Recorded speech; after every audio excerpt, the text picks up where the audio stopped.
Irmãos, vamos continuar então, com a nossa exposição da carta de Paulo aos Romanos, e hoje nós chegamos no capítulo 2 dessa carta, Uma carta preciosa, uma carta maravilhosa, onde nós já tecemos aqui alguns comentários, falamos de homens que foram impactados, pessoas que foram impactadas, vidas que foram entregues ao Senhor por meio apenas da leitura dessa carta, Pessoas que foram reformadores, teólogos famosos, pessoas que de fato o Senhor usou para poder, usou essa carta para poder alcançá-los, tirá-los de uma visão turva do que é o Evangelho e trazer para uma visão límpida, porque a carta de Romanos é essa. A proposta da carta de Romanos é trazer eu e você,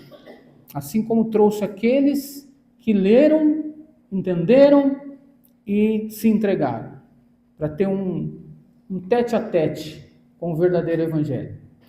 É isso que a carta de Paulo deve promover em nós. É isso que nós temos que ver nessa carta, ler nessa carta, e ela vai te levar a isso, a ter um encontro com o verdadeiro Evangelho, um Evangelho cristalino. Semana passada, nós terminamos o capítulo e vimos sobre a ira de Deus. A ira de Deus que estava sobre a humanidade por conta da injustiça, por conta da impiedade. O homem ímpio, injusto, está sobre ele a ira de Deus. Hoje já não se fala mais nisso, hoje é tudo muito oba-oba e alegria. É uma efusividade que devemos ter também, mas Deus está irado com aquele ímpio e o injusto que não se entregou ao Senhor. Porque nós vimos que o Senhor Jesus, que fez propiciação, ou seja, aplacou a ira de Deus que estava sobre nós, e nós temos que dar um glória a Deus, um aleluia, porque nós hoje, nós não estamos mais debaixo da ira de Deus, porque Jesus nos protege, porque Jesus é quem de fato aplacou essa ira. E nós vimos lá que a ira de Deus sobre o homem veio por causa da impiedade e injustiça que desencadeou comportamentos completamente contrários ao que Deus quer para a humanidade. Então o homem se voltou para uma prática pecaminosa, e nós vimos a prática pecaminosa sexual, um sexo livre, um sexo que de fato não agrada ao Senhor, porque o sexo foi liberado pelo Senhor, ou dado pelo Senhor, para ser praticado dentro do santo matrimônio, dentro do casamento. Foi assim ele instituiu, mas hoje a gente vê um sexo completamente desprovido de tudo isso. Livre e aberto, é o meu corpo, é a minha regra, eu faço o que eu quero. E nós vimos que, infelizmente, Deus muitas vezes te entrega as suas próprias paixões. Nós vimos isso na outra semana. Romanos vai falar sobre isso também. Isso é um grande castigo, não há castigo maior. A gente viu também que o homem ímpio e injusto, ele deturpa e destrói o plano de Deus para que um homem e uma mulher se relacionem. E ele vai fazer o quê? Paulo vai falar: homens com homens, mulheres com mulheres se inflamaram, trazendo vergonha.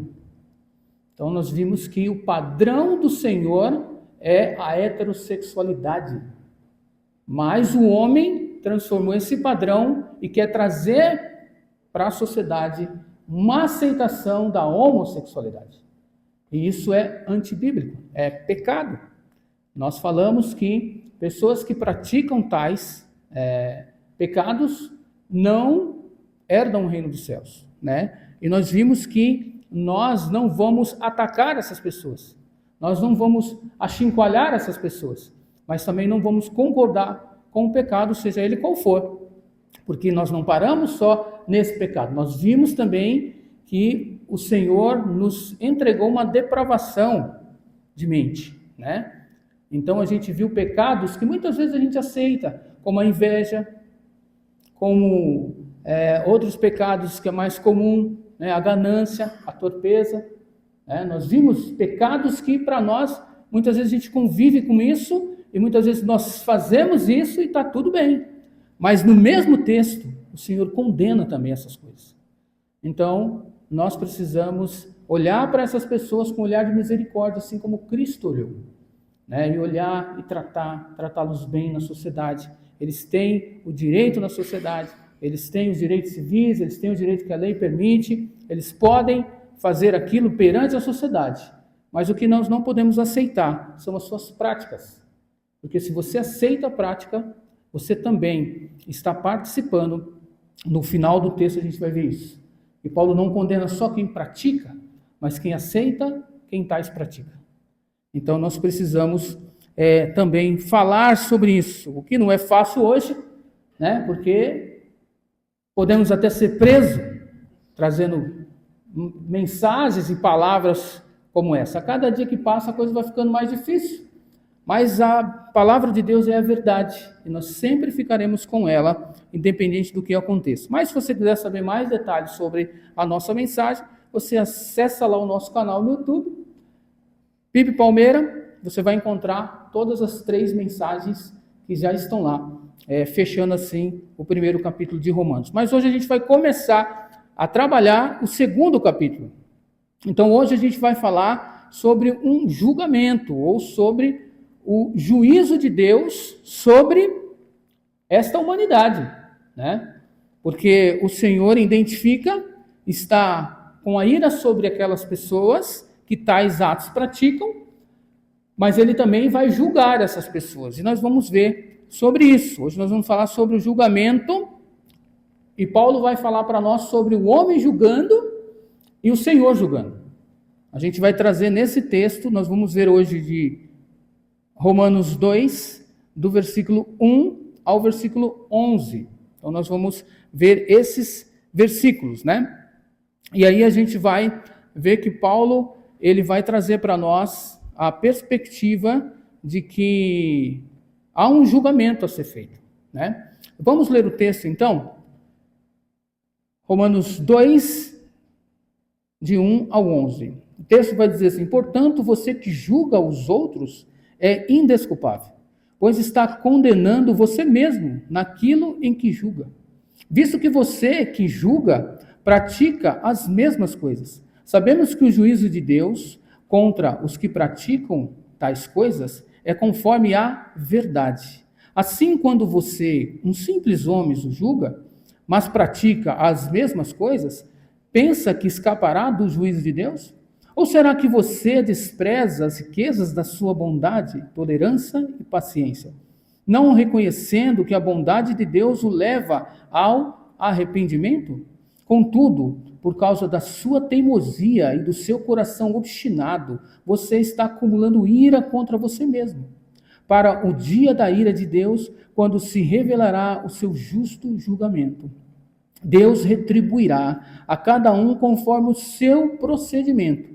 Ele dará vida eterna aos que, persistindo em fazer o bem, buscam glória, honra e imortalidade. Mas haverá ira e indignação para os que são egoístas, que rejeitam a verdade e seguem a injustiça.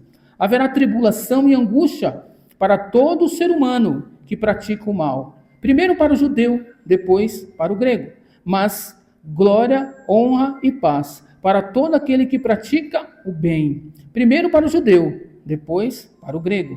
Pois em Deus não há parcialidade. Amém?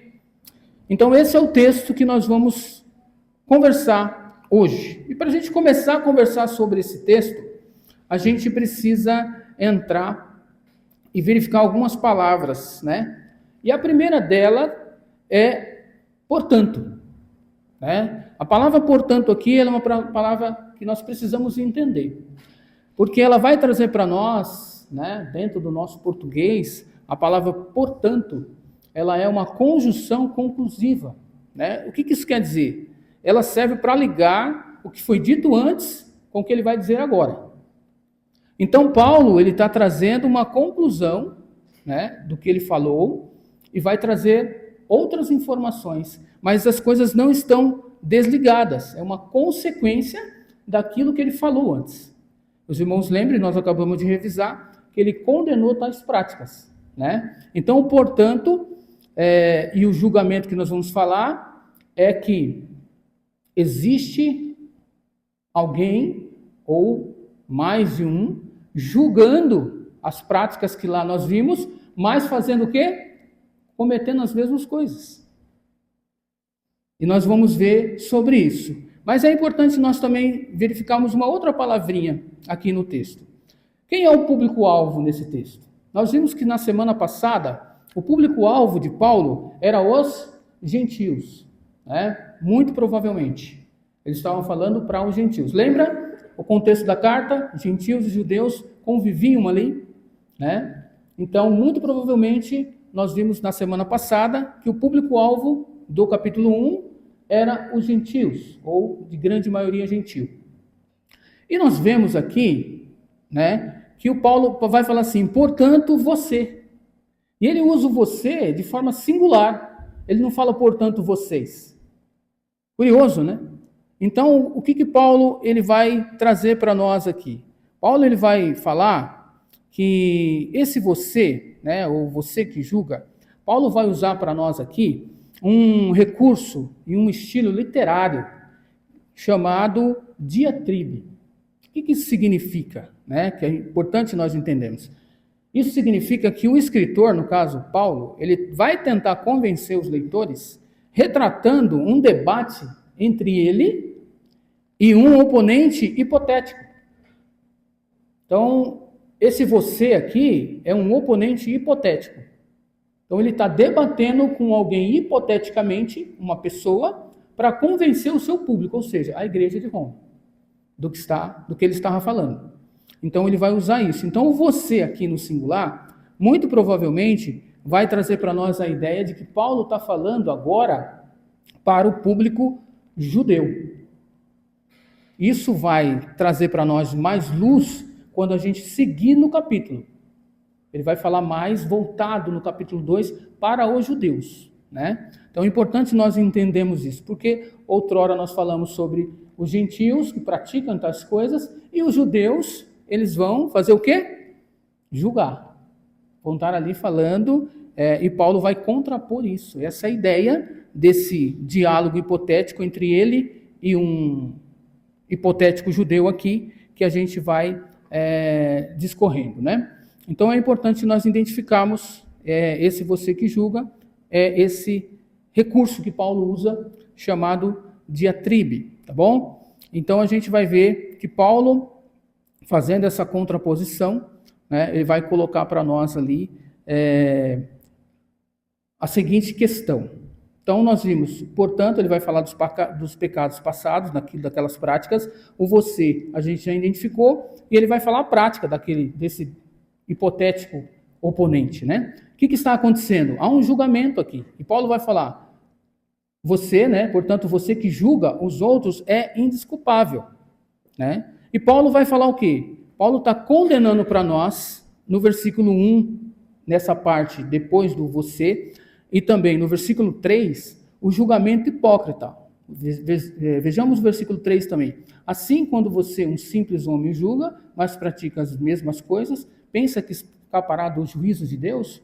Então, Paulo vai falar aqui que o juízo, ou o julgamento hipócrita, que muitas vezes fazemos, ou que eles estavam fazendo, é que Paulo está condenando.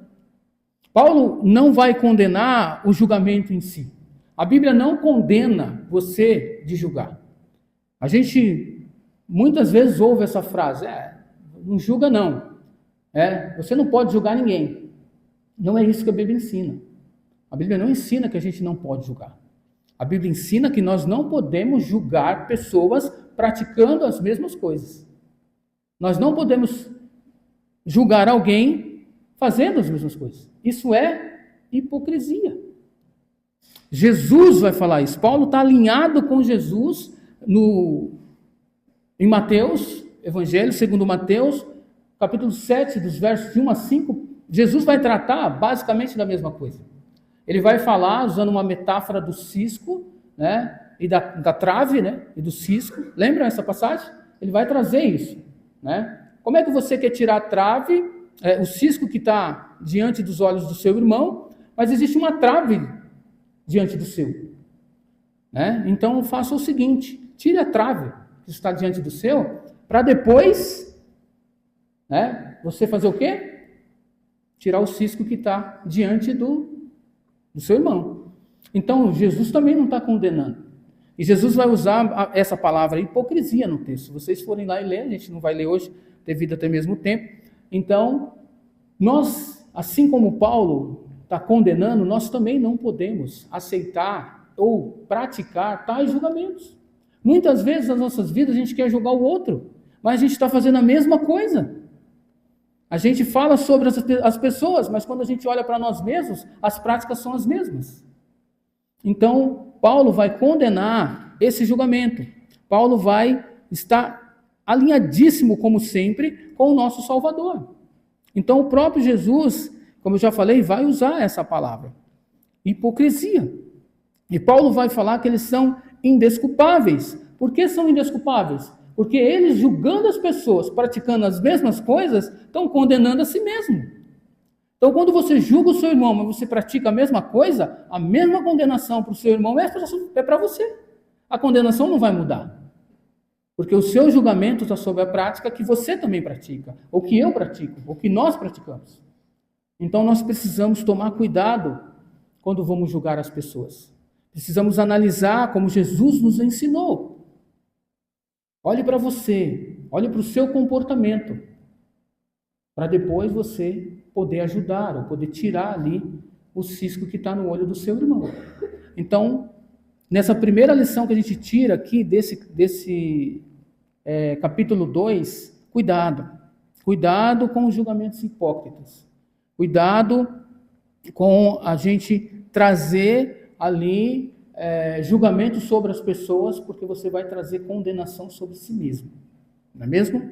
Então, a gente vê que Paulo condena isso completamente, e ele está falando para esses judeus, porque os judeus tinham na mente, né, até no versículo 3 ele vai falar assim: você acha que você vai fugir do juízo de Deus? Porque na mente do judeu, o fato dele ser escolhido por Deus, tirava o julgamento. Ele automaticamente já era aprovado. Paulo vai falar: não é assim que funciona. Todos nós passaremos diante desse julgamento. Nós vamos ver um pouquinho mais para frente. Todos nós passaremos, né? No caso, aqueles ali judeus também vão passar. E o julgamento agora, fazendo um contraponto no julgamento humano, esse julgamento hipócrita, esse julgamento mentiroso, esse julgamento onde a gente leva as pessoas ou condena as pessoas praticando as mesmas coisas. Diferente disso, nós vemos no versículo 2 e 4 que Paulo vai trazer para nós um julgamento reto, que é o julgamento do nosso Deus. Então, Deus vai ter o julgamento perfeito. O julgamento do Senhor, ele é perfeito. Ele não tem erro. Então, diferente do juízo hipócrita do homem, Deus tem um juízo completamente reto, que é baseado em algumas coisas que Paulo vai falar para nós aqui. Vejamos no versículo 2. Sabemos que o juízo de Deus contra os que praticam tais coisas, ou seja, aqueles pecados, é conforme a verdade. Deus é verdade, não há mentira nele, não há hipocrisia nele. Então o juízo do nosso Deus é completamente verdadeiro e reto. Então nós temos que, muitas vezes, entregar para o juízo de Deus, que Deus julgue, que Deus dê a sentença que cada um de nós merecemos, ou que aquele determinado irmão merece. Isso não isenta, como eu falei, de você orientá-lo e até mesmo de julgá-lo, desde que você não o faça de forma hipócrita, desde que você não esteja fazendo a mesma coisa. Então, se você tem uma vida onde você está buscando o Senhor em determinada área e você tem vencido isso, você tem autoridade para julgar determinadas causas. Mas não é o que está acontecendo aqui. Não é o que Paulo está dizendo. Não é o que estava acontecendo lá quando Jesus desfere tais lições, né? Porque, via de regra, os fariseus que lidavam com Jesus faziam a mesma coisa. julgavam, colocavam peso diante das pessoas, mas praticavam as mesmas coisas, ou não conseguiam praticar tais coisas que eles colocavam de peso diante das pessoas. Hipocrisia, né? Então o Senhor vai dizer para nós que Paulo vai dizer para nós que o julgamento do Senhor não tem um pingo sequer de mentira. É completamente verdadeiro. E Paulo vai falar também, seguindo no texto, que o julgamento do Senhor é completo,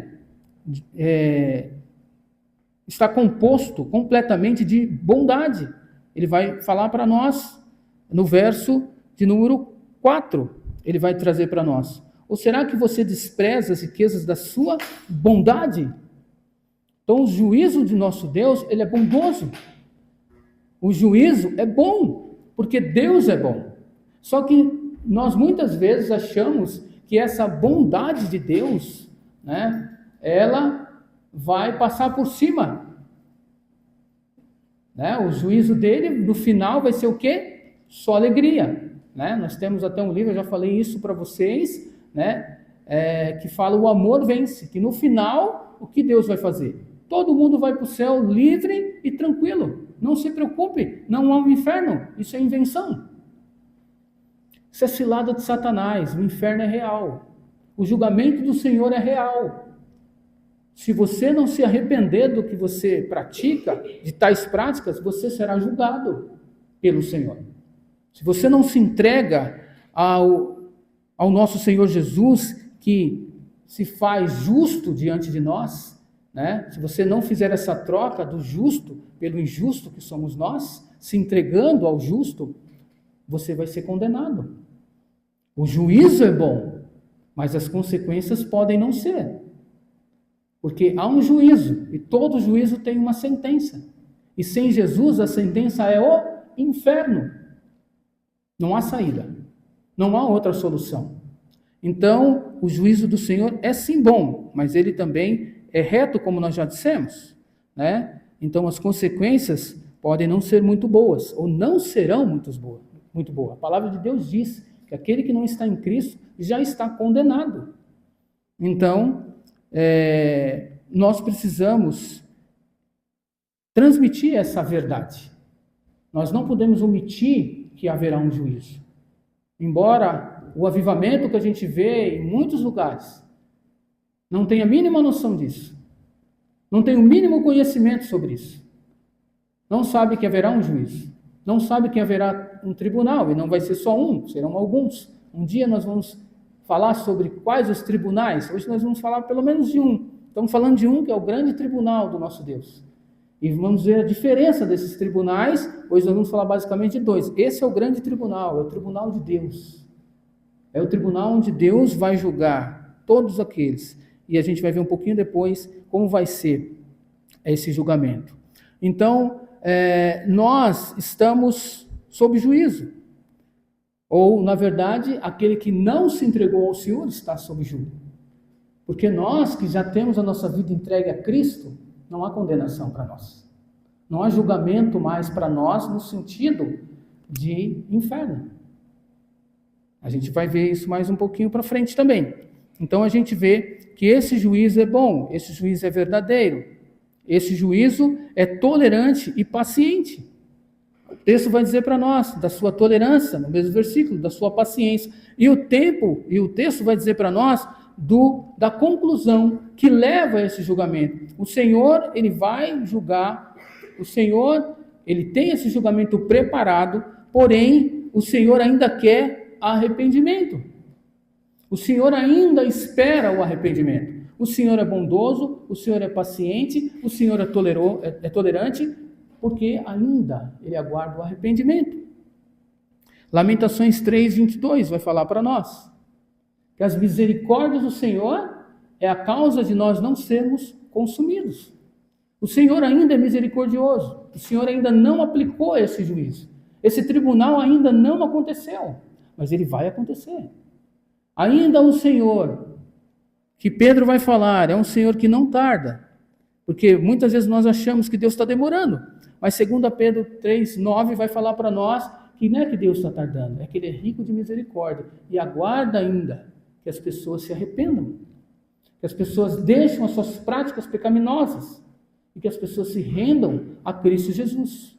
Então, esse juízo de Deus ainda não aconteceu. E por ele ser um Deus bom, por ele ser um Deus paciente e tolerante, ele ainda aguarda o arrependimento, como Paulo vai dizer para nós. Então, nós vamos ver que o Senhor espera, mas na hora certa, esse juízo vai vir. Mas até lá, cabe a nós levarmos a mensagem de arrependimento. Pessoas que estão à sua volta, elas estão a passos largos para o tribunal da condenação, porque já estão condenados. Eles só vão receber a sentença. Pessoas que estão à minha e à sua volta. E cabe a nós. A mensagem foi dada a mim e a você. Nós temos a mensagem que tira eles dessa sentença de morte. Tamanha a minha e a sua responsabilidade em anunciar o Evangelho. O que Jesus deixou para nós como missão é tirar a gente da morte para a vida. É Ele quem faz, mas a missão é nossa. A mensagem é nossa. A mensagem está comigo e com você. Cabe a mim e a você cumprir. Então é sério. A evangelização é algo sério. Nós já falamos isso e vamos continuar falando sempre. Não saiam de casa sem pensar em alcançar os não alcançados. E todo o coração sem Cristo é um campo missionário. E todo o coração com Cristo é um missionário. Amém? Mas vamos continuar no texto que o Senhor vai falar para nós que um coração obstinado, ele acumula a ira de Deus. Versículo 5 vai dizer para nós, contudo, ou seja, se não houver arrependimento, se não considerar a minha bondade, a minha tolerância, e não houver arrependimento, por quê? Porque estão com o coração obstinado. Então, contudo, por causa da sua teimosia e do seu coração obstinado, você está acumulando ira contra você mesmo, para o dia da ira de Deus, quando se revelará o seu justo julgamento. Então, a gente vai ver que a ira de Deus, ela é uma ira presente e uma ira futura. Lembra? Deus está irado com o quê? Com as nossas injustiças e com a nossa impiedade. Capítulo 1, versículo 12. Versículo 18, desculpa. Vai dizer isso para nós. Então ele está irado, mas a ira dele vai se revelar ainda lá na frente, como uma ira vindoura. Lá na frente nós estaremos diante, como eu disse, né, nós não, mas aqueles que não creram em Cristo, que não se arrependeram, que não usufruíram da tolerância, da paciência e da oportunidade do arrependimento, vai se encontrar com o Senhor. Vai se encontrar com o Senhor no grande trono branco, que é o trono de Deus. E ele vai ter, isso vai acontecer. Isso a gente tem em Isaías 13:13, Sofonias 1:15. A gente tem também em outras passagens da Bíblia esta realidade. É uma realidade. O julgamento vai acontecer. Então, e esse julgamento vai aplacar e vai... Não tem grego, judeu, como Paulo costuma dizer aqui na carta, todos. Todo aquele que não se arrepende, todo aquele que rejeita o arrependimento, ele estará nesse julgamento. Todo aquele que está com o seu coração obstinado para fazer tais coisas, vai comparecer. E esse juízo vai trazer toda a humanidade que estará presente naquele momento para a condenação. É duro, é uma palavra dura, é uma palavra forte, porque a gente muitas vezes cria um Deus, como eu tenho dito, que é um ursinho carinhoso, que é um bibelozinho, mas esse não é o Deus bíblico. O Deus bíblico não é assim. Ele é um Deus carinhoso, é um Deus amoroso, tudo isso são atributos que Deus tem, que a gente está aprendendo inclusive na nossa aula, sobre os atributos de Deus. Tudo isso representa quem é Deus, mas ele é um Deus justo, e o tribunal virá. Então, a gente está falando aqui sobre um tribunal, e é importante nós reforçarmos a ideia que existe alguns tribunais, como eu disse na Bíblia. Nós estamos falando do grande trono branco, onde o Senhor vai julgar as nações, vão julgar aqueles que de fato, as pessoas que de fato não se arrependeram, mas existe um outro trono, que é o tribunal de Cristo. Esse é onde eu e você, vamos estar. Se você entregou a sua vida a Jesus, esse é o seu julgamento. O julgamento onde nós estaremos, todos vão comparecer diante do tribunal de Cristo. Todo crente, todo aquele que se rendeu a Cristo, vai comparecer diante do seu tribunal. E aí, pastor, mas o que é esse tribunal? Aí você vai receber, ou deixar de receber as suas recompensas. Não é um tribunal de condenação. Porque aquele que está em Cristo não tem condenação. O próprio texto de Romanos vai dizer isso para nós. Não há condenação para aqueles que estão em Cristo Jesus. Por quê? Porque ele aplacou a ira. Essa ira que recai e vai recair com aquele que não se arrependeu, não vai recair sobre nós. Porque estamos em Cristo Jesus. Amém? Glória a Deus. Aleluia. Nós estamos em Cristo. E por isso, essa ira não está mais sobre nós. Mas existem pessoas à nossa volta que vão participar, se eu e você nada fizermos. Então, precisamos continuar pregando o Evangelho. E aí Paulo vai seguindo adiante, né? Então fica claro para nós, ficou claro para você, você vai sair daqui feliz e alegre e contente. A mensagem estava dura, mas para mim e para você que entregou a vida a Cristo, é alegria, é contentamento. O seu tribunal não tem condenação. Mas você precisa fazer o quê? Buscar o Senhor, de coração. Fazer o seu evangelho ser propagado de coração. Tudo que fizer, faça de coração. Para quando chegar naquele dia, as suas obras não sejam queimadas. E você receberá o seu galardão. É disso que o tribunal de Cristo vai tratar. Daquilo que eu e você vai receber sobre as recompensas das obras que nós fizemos. Não estaremos lá pelas obras, mas estaremos lá recebendo as recompensas das obras que praticamos. Isso é bíblico, isso é verdade. Eu e você, um dia estaremos lá. Não sei quando. Isso só o Senhor sabe. Mas esse dia chegará. Nós cantamos sobre isso hoje. Né? Vem, Senhor. E é nesse dia que Ele vir e que Ele vai nos levar. E aí esse julgamento vai começar. E nós vemos aqui, no versículos 6 a 11, indo para o final, a gente vê que Paulo vai usar outro recurso literário chamado quiasmo. O que isso significa? Ele vai inverter as ordens dos elementos dentro do texto. Repara comigo. Vamos ver aqui. Versículo 6. Paulo vai falar, Deus julga todos da mesma forma. Olha aí. Deus retribuirá a cada um conforme o seu procedimento. Então, o que você fizer, ou o que eles fizerem, ou que todos nós fizemos, Deus vai julgar e vai condenar e vai absolver, no caso. Então, cada procedimento que é feito, Deus vai julgar. No versículo 7, Paulo vai falar, vida é recompensa pela prática do bem. Olha o versículo 7. Ele dará vida eterna aos que, persistindo em fazer o bem, buscam glória. Buscam glória, honra e imortalidade. Então, a vida eterna, ela está reservada para aqueles que fazem o bem. Certo?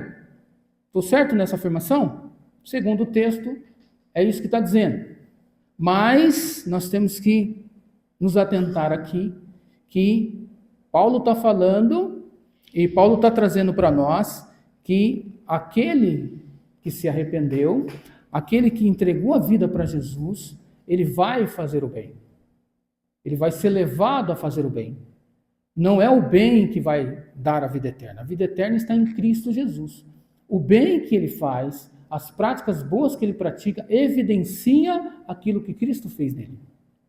Então, a gente precisa se atentar nesse texto, porque senão a gente leva um texto para salvação por obras. Se eu fizer o bem, se eu for um cara bom, que é muito comum a gente ver na sociedade, eu sou bom, então eu vou para o céu. Eu trato bem as pessoas. Não é isso.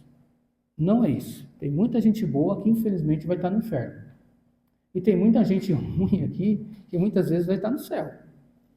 Por quê? Porque se arrependeram. Nós temos um exemplo de uma pessoa que só fez coisa ruim, ou pelo menos a grande parte da vida dele, lá escrito na Bíblia.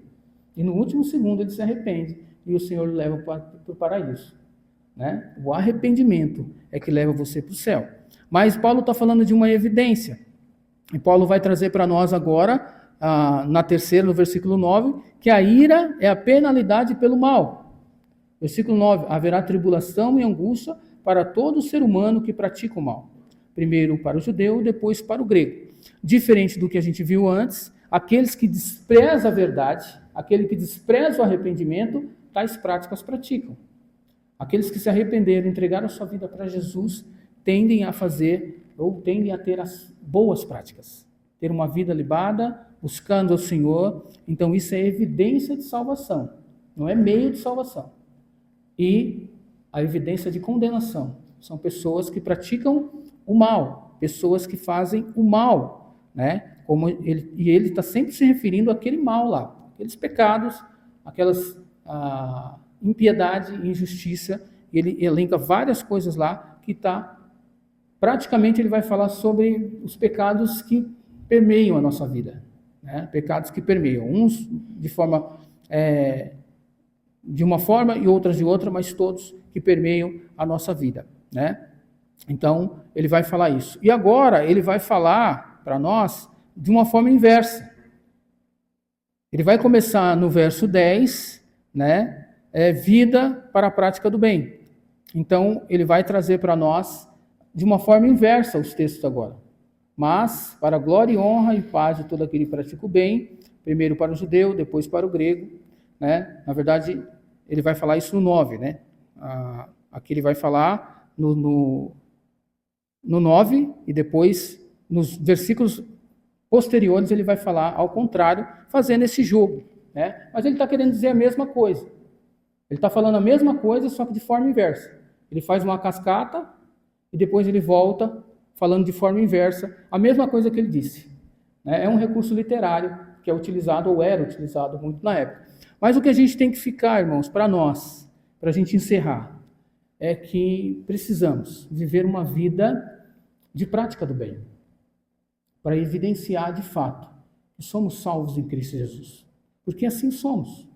Paulo vai dizer para eles: não façam um julgamento hipócrita. Vivam a vida de acordo com Deus que te salvou. Vivam a vida de acordo com Jesus que te salvou. Não vivam uma vida onde vai dizer o contrário, para que você possa transmitir a verdade, para que você possa transmitir, e quando você precisar fazer o determinado julgamento, você faça de forma verdadeira, assim como o Senhor sempre o faz. Mas nunca, nunca devemos fazer julgamentos hipócritas, levando as pessoas a serem condenadas ou também condenando a nós mesmos. Então, é isso que fica para nós, que a gente possa ter um julgamento também como o Senhor teve, para que a gente possa ter uma vida que reflita o nosso Salvador, uma vida que reflita a vida de Cristo em nós, né? E aí no próximo domingo a gente vai continuar aqui nos próximos versículos. Amém?